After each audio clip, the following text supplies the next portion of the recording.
మహాగణపతిం మనస స్మరామి మహాగణపతిం మనస స్మరామి. టిఆర్ క్రియేషన్స్ ఫ్యామిలీ అందరికీ నా హృదయపూర్వక ధన్యవాదాలు. సో అలాగే భాద్రపద మాసం శుక్లపక్షం పౌర్ణమి రోజున ఏర్పడబోతున్న ఈ యొక్క చంద్రగ్రహణం సెప్టెంబర్ 7వ తారీఖున సో అది ఏ రాశుల వాళ్ళకి ఎలాంటి ఫలితాన్ని ఉత్తమ మధ్యమ అధమ ఫలితాన్ని ఇవ్వబోతుంది అనేది ఈ యొక్క వీడియోలో చెప్పుకుందాం. సో అలాగే గ్రహణానికి సంబంధించి ముఖ్యంగా చంద్రగ్రహణం అనేది ఇక్కడ రాహుగ్రస్తంగా ఏర్పడడం పౌర్ణమి రోజున ఇది మన భావోద్వేగాలు, మన యొక్క మానసిక స్థితి, మన యొక్క ఎమోషన్ మీద ఎక్కువగా దీని యొక్క ప్రభావం అనేది ఉంటుంది. మూన్ అనేది చాలా చాలా చాలా చాలా important planet in our astrology. ఎందుకంటే చంద్రుడు సముద్రాలని పోటుపాట్లు మనం అలాగా చూస్తూ ఉంటాము. తప్పకుండా చంద్రుడి యొక్క ప్రభావం వల్ల నీటిలో వచ్చే ఆ యొక్క మార్పులు చేర్పులు, అలాగే మానవ శరీరం 70% ఇక్కడ నీటితోనే నిండుందని చెప్పి మనం చెప్పక్కర్లా, చిన్నపిల్లలకు కూడా తెలిసిన విషయం.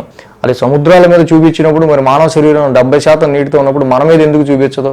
సో తప్పకుండా దీని మీద ఎన్నో పరిశోధనలు అన్నీ కూడా ప్రూవ్ అయినాయి. మన ఛానల్లో చాలాసార్లు చంద్రగ్రహణానికి చంద్రుడికి సంబంధించిన ప్రభావం వల్ల ఎలాంటి మార్పులు చేర్పులు వచ్చాయి అనేది కూడా చాలాసార్లు మనం చాలా డైరెక్ట్గా ప్రూవ్ చేసి చూపించాం మనం. కాబట్టి ఈ చంద్రగ్రహణం రోజున తప్పకుండా అది ఏ టైంలో ఏర్పడుతుంది, ఏంటి, ఏ దేశాల్లో ఏర్పడుతుంది, ఏం చేయాలి, ఏం చేయకూడదు అన్నీ మనం ఇంట్రడక్షన్ వీడియో చెప్పుకున్నాం.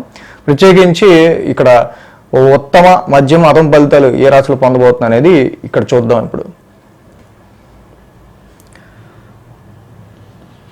ఈ భాద్రపద మాసం శుక్లపక్ష పౌర్ణమి సెప్టెంబర్ 7వ తారీఖున అధమ ఫలితాన్ని పొందబోతున్న రాశుల్లో మొదటిది ఏంటంటే కర్కాటక రాశి.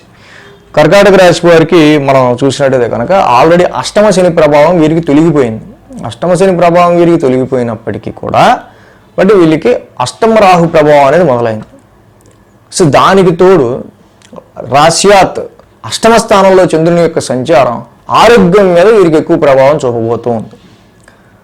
కాబట్టి ఆరోగ్యపరమైన విషయాల్లో చాలా వరకు కూడా మెయిన్గా మలినమైన వాటరు, సో మలినమైన నీటి విషయంలోనూ చక్కగా కాచి వడపోచుకొని తాగడం అనేది చాలా మంచిది. అష్టమ స్థానంలో ఈ చంద్రరాహుల సంచారం, దాంతోపాటు గ్రహణ సమయం కాబట్టి ఇది అనవసరమైన మానసిక భావోద్వేగాలను రెచ్చగొట్టే ఆస్కారం ఉంటాయి. ఇక్కడ ఏంటంటే డిప్రెషన్ కావచ్చు, ఈజీగా మిమ్మల్ని డిసప్పాయింట్ చేయటం కావచ్చు, డిసప్పాయింట్ అయిపోవటం కావచ్చు. చంద్రబలం తక్కువ ఉంది కాబట్టి మానసిక ధైర్యం, మానసిక బలం తక్కువగా ఉంటుంది. కాబట్టి ఈ టైంలో దేని గురించి ఆలోచించద్దు. మీరు ఏదైతే డిప్రెస్ అవుతారో, మీరు ఏదైతే డిసప్పాయింట్ అవుతారో అలాంటి విషయాలు అసలు దూరం పెట్టి దధిశంక తుషారాభం క్షీరోదార్ణవ సంభవం నవామి శశినం సోమం శంభోర్ముకుటభూషణం చంద్రగ్రహశాంతి మాత్రాన్ని మాత్రమే చేసుకోండి. సో ఈ కాలం దాటిపోతే, గ్రహణ కాలం అంతా దాటిపోతే అంత టెన్షన్స్ ఉండవు, అంత యాంగ్జైటీ ఉండదు, ఆరోగ్యపరంగా ఇబ్బందులు ఉండవు. ఇలా మనం చెప్పుకుందానికి ప్రతిదానికి డిసప్పాయింట్మెంట్, లేకపోతే సాడ్నెస్, లేకపోతే ఇలా కొన్ని విషయాల్లో మనకు అనవసరంగా మన కాన్ఫిడెన్స్ని కోల్పోవడం, ఇలాంటివి అష్టమంలో ఈ గ్రహణం జరగటం వల్ల ఎక్కువ టెన్షన్ పడద్దు. సో కాబట్టి ఆ టెన్షన్ అంతా కూడా ఆ దేవుడిపై భారం వేసుకుని ఆ గ్రహణ సమయంలో ఏమేం చేయాలి, ఏమేం చేయకూడదని చెప్పాం. కాబట్టి ఆ చంద్రుడికి ఇచ్చే బలము, మంత్రజపము, ధ్యానము, దానాలు, దీన్ని బట్టే జరిగే గుడ్ అండ్ బ్యాడ్ మీకు ఇక్కడ ఉంటుంది. అంటే తప్పకుండా కర్కాటక రాశి వాళ్ళు అవన్నీ కూడా చేసుకోవడం అనేది మంచిది.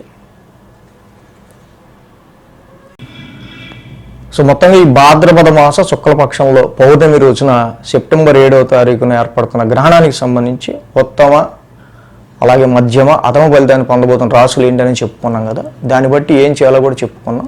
సో ఇంకా మన well wishers, friends, family members ఎవరైనా ఉన్నా కూడా వాళ్ళకు కూడా ఈ యొక్క సమాచారాన్ని చేరవేస్తే మంచిది. So thanks for watching TR creations. ధన్యవాదాలు. ఈ వీడియో కనుక మీకు నచ్చినట్లయితే లైక్ చేయండి, షేర్ చేయండి. మరిన్ని అప్డేట్స్ కోసం సబ్స్క్రైబ్ చేయడం మాత్రం మర్చిపోకండి.